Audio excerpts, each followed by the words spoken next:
আসসালামু আলাইকুম ফ্রেন্ড, সকলে কেমন আছেন? তো আমি ভালো আছি। তো আজকে আবার একটি নতুন এডিটিং ভিডিও আসলাম।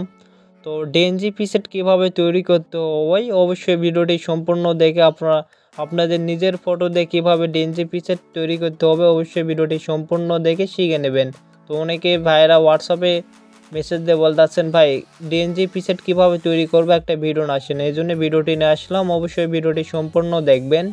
আর আপনারা অবশ্যই লাইটরুমে আপনাদের নর্মাল একটা ফটো সিলেক্ট করে নেবেন। নর্মাল ফটোটা সিলেক্ট করে নেওয়ার পর আপনারা লাইটরুম থেকে কালার করে নেবেন। কালার করে নেওয়ার পর তারপর আপনারা কীভাবে ডিএনজি আপনার ফটোটা ডিএনজি প্রিসেট তৈরি করবেন অবশ্যই ভিডিওটি সম্পূর্ণ দেখবেন, তাহলে শিখতে পারবেন। আর আমার ইউটিউব চ্যানেলে নতুন হয়ে থাকলে অবশ্যই আপনারা ইউটিউব চ্যানেলটা সাবস্ক্রাইব করে সবসময় পাশে থাকবেন এরকম লাইটরুম প্রিসেট পেক ভিডিও পেতে অ্যান্ড এডিটিং ভিডিও পেতে।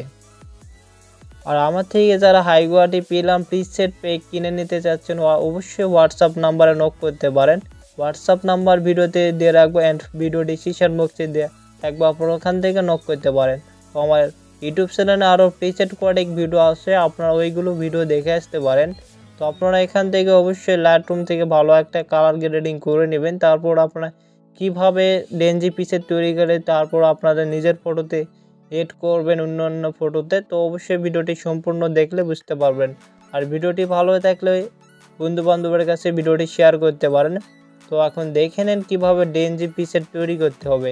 তো এখান থেকে শেয়ার অপশানে ক্লিক করার পর এখান থেকে আমি এরো চিহ্নতে দেখে দিচ্ছি কোন অপশানে ক্লিক করতে হবে। এখান থেকে জিপিএনজি লেখা থাকবে, এখান থেকে আপনারা ডিএনজি রূপান্তর করবেন, মানে ডিএনজি লেখার উপরে ক্লিক করে ডিএনজি করে নেবেন। তারপর আপনাদের নামটা এড করবেন কিভাবে, তো ভিডিওতে এ টু ডেজ সব দেখে দেওয়া হবে। অবশ্যই ভিডিওটি ভালো করে দেখে শিখে নেবেন।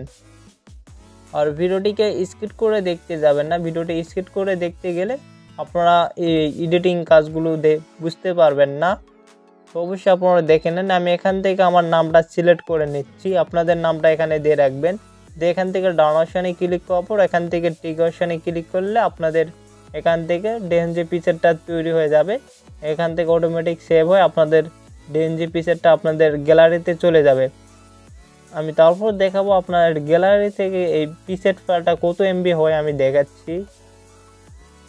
তো আমি এখান থেকে গ্যালারিতে সিলেক্ট করে দিলাম ডিএনজি প্রিসেটটা, এখান থেকে রোড লেখা আসবে। এখান থেকে আমি থ্রি ডটে অপশানে ক্লিক করলাম। তো এটা কত এমবি হয়েছে অ্যান্ড আমার নাম কি এড হয়েছে, তো দেখতে পাচ্ছেন আমার নামটা এখানে এড হয়েছে, নামের অপশানে মিনাজুর নাম এড হয়েছে। তারপর এখানে 81 এমবি হয়ে গেছে। তো আপনারা সব ডিসেট তো দেখতেই পারছেন। তো আপনাদের এরকম দেখাবে। তো এখন কিভাবে আপনারা আপনাদের ডিএনজি ফটোটা আপনারা অন্য কোনো ফটোতে কীভাবে এক ক্লিকে কালারটা নিয়ে আসবেন অবশ্যই ভিডিওটি সম্পূর্ণ দেখে কাজগুলো শিখে নেন। আর নেক্সট এডিটিং ভিডিওতে দেখা হবে। সকলে ভালো থাকেন অ্যান্ড ভিডিওটিকে স্কিপ করবেন না, তো সম্পূর্ণ দেখবেন। আর অবশ্যই ভিডিওটি সম্পূর্ণ দেওয়ার পর আপনারা অবশ্যই একটা কমেন্ট করে জানাবেন নেক্সট এডিটিং ভিডিও কি চান।